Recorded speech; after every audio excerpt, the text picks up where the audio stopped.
On the go? Download the free andrewhogue.com iPhone and Android app so we'll never be apart.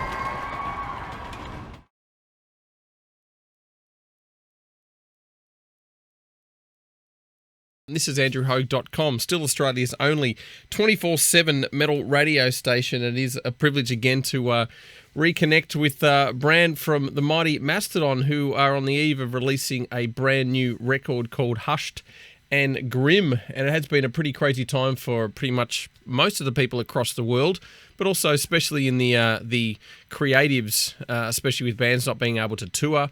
But a lot of bands have been putting out a lot of music, and it is great to finally get another Mastodon record. So we're going to talk to Brann all about the new album and everything else that's been happening. So welcome back to andrewhogue.com, Brann.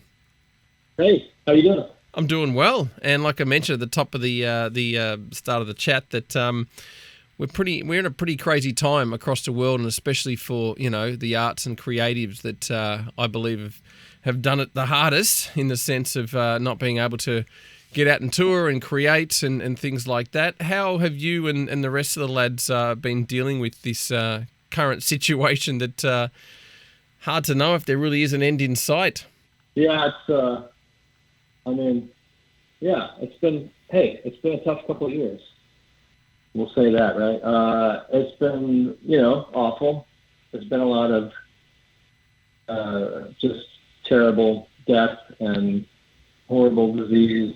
And, it's been, a lot of borderline mental collapses for everybody, and just a real hard thing to get through, especially with everyone being so isolated.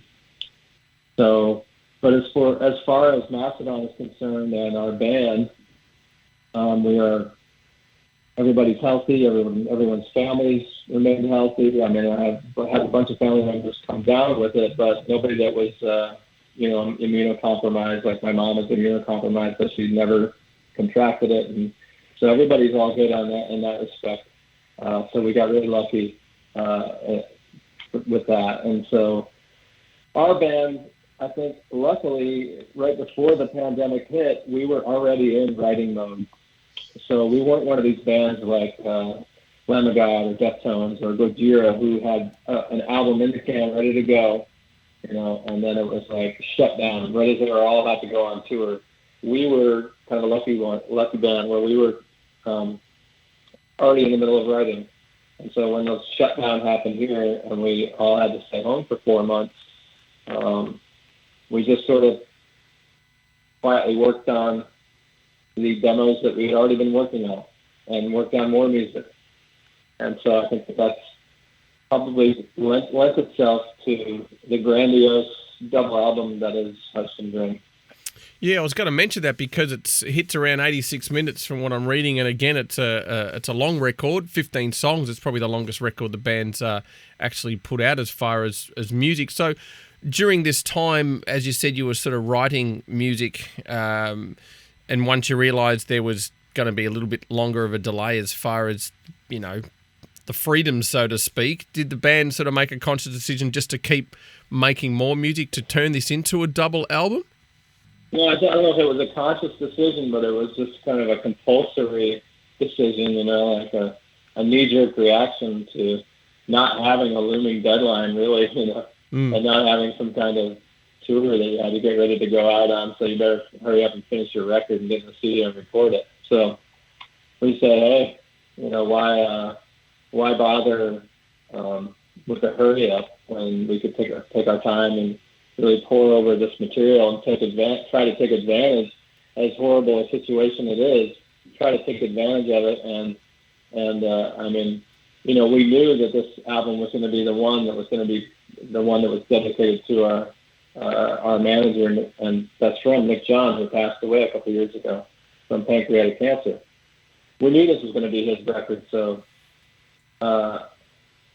somebody that was so important to the band and somebody who worked behind the scenes tirelessly for our band, and where we know we wouldn't be anywhere near where we are today if it weren't for him. We knew we had to offer something big and something grand for him, and this was the perfect opportunity. It just so happened to fall in in the middle of this pandemic and then offering us more time. And then we got to the point where we had 20-something songs, and we were only able to scale it back to 15. So there was even more material, but eventually we had to say, hey, let's concentrate on the really good stuff that we think that we have right now, and let's record that.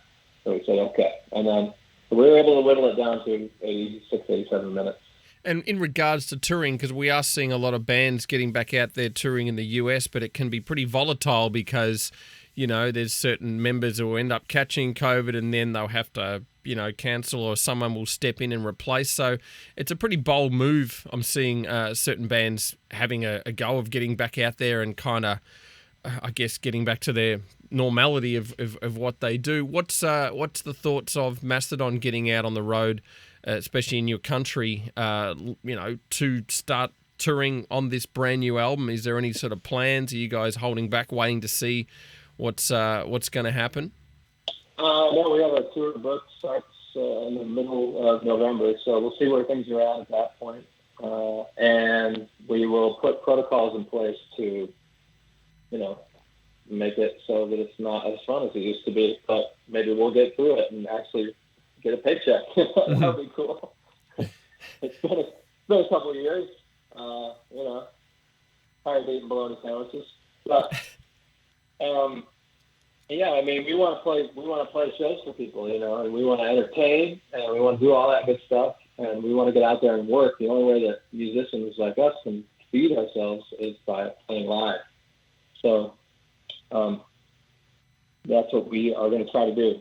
We're going to try to go out there, but there'll be bubbles, you know, like we will have our bubble. We're going out with OPEC. They will have their own bubble.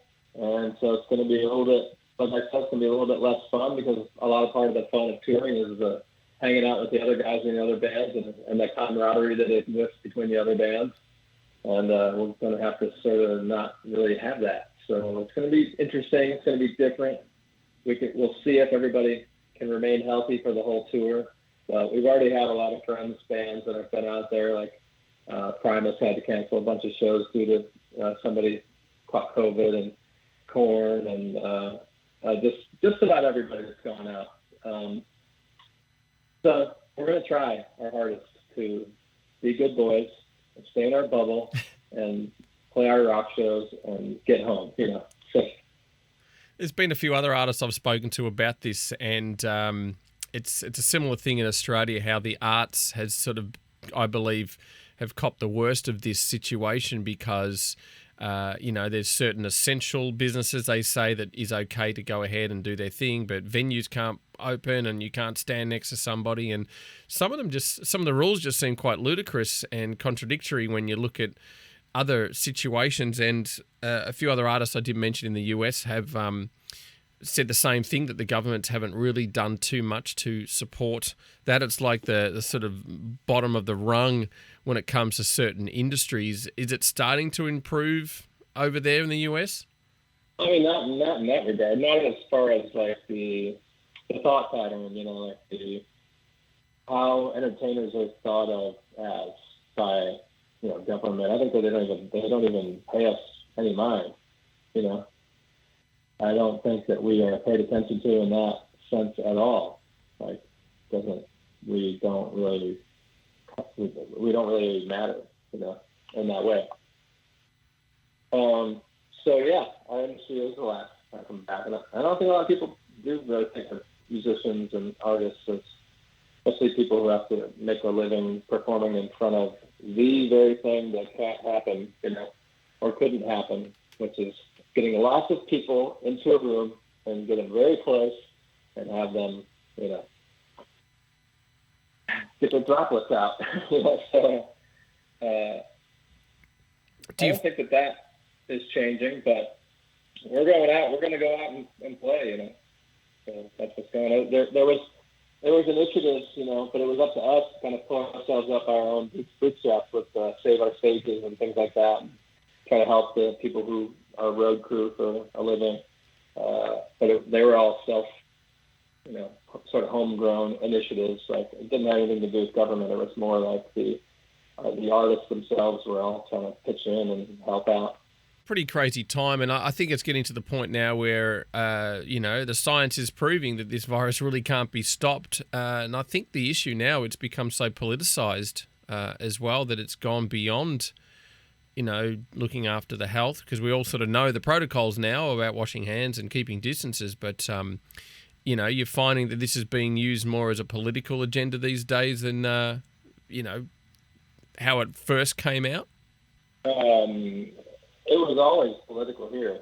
It was right from the start that it became this political pick a side type of thing, and that was just really sad because I think that so many hundreds of thousands of people died as a result, and are still dying to this day as a result of the politicization of what really is just a health issue, whereas in the past hasn't been that way. Everybody, let's do our part to help. What can we do? You saw your neighbor was having a hard time, run over. What can I do to help? But now it's different. So it's just a really sad thing.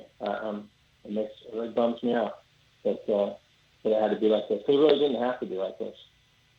Yeah, absolutely. Here we are. I can certainly agree. I mean, we're having some pretty hard times in our little city of Melbourne, being the most locked-down city in the world, which was once dubbed the most livable city in the world. But again, you are certainly most welcome if you can make your way into the country in the near future to perform tracks on off the brand new album. So just a quick update on the Arcadia project. Has anything new from that? Because I really dug that that first record that you put out. So is that still a sort of an active project for you, Brann?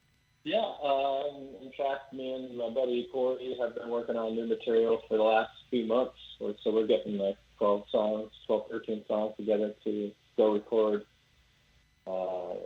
in the next few weeks, I think. We're going to go in and start tracking for the next Arcadia record.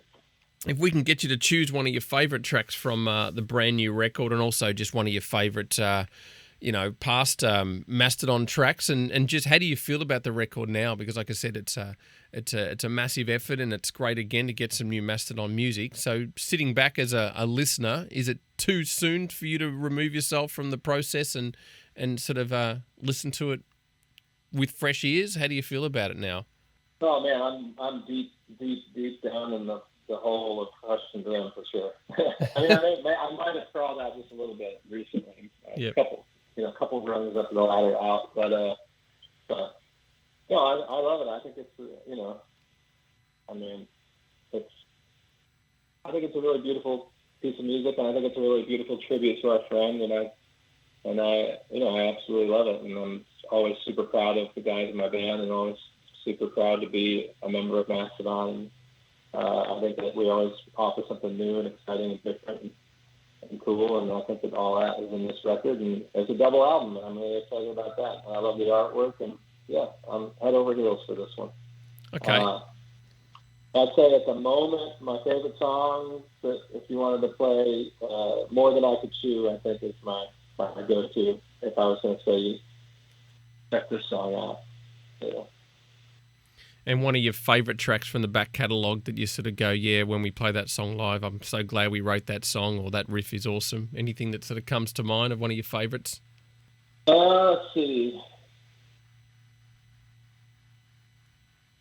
I always like playing Mother Puncher.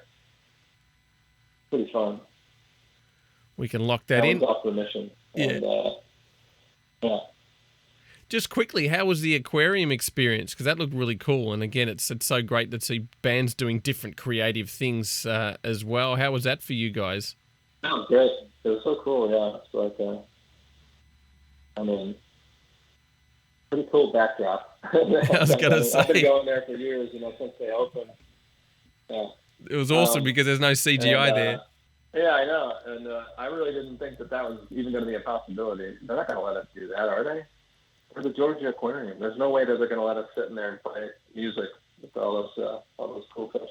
But that was just a cool thing. I was happy that it got thought of, and I'm happy that we executed, because we went in there and I knew we only had 1 to maybe 2 opportunities to play each song, and I was like, no, we need to nail it. We need this to sound good and be good. So I'm happy with it. I think it came out really cool, and it's like a different thing for us, and I hope to be able to release that at some point so that people can own it and chill with it, because it's a nice chill version of us, which I enjoy. I enjoy being a different version of ourselves. It's kind of fun to play around with music in that way. Well, it was definitely awesome. So I look forward to seeing more and hearing more Mastodon music in the future. And again, it's been great to reconnect, Brann. I'll let you get on with what you need to do. Good luck with the tour coming up, and be safe. And we're going to hear some Mastodon right now. Awesome. Thanks so much for having me. I really appreciate it. Hopefully I'll see you guys really soon. Yeah, absolutely. Let's check out some Mastodon right here on andrewhogue.com.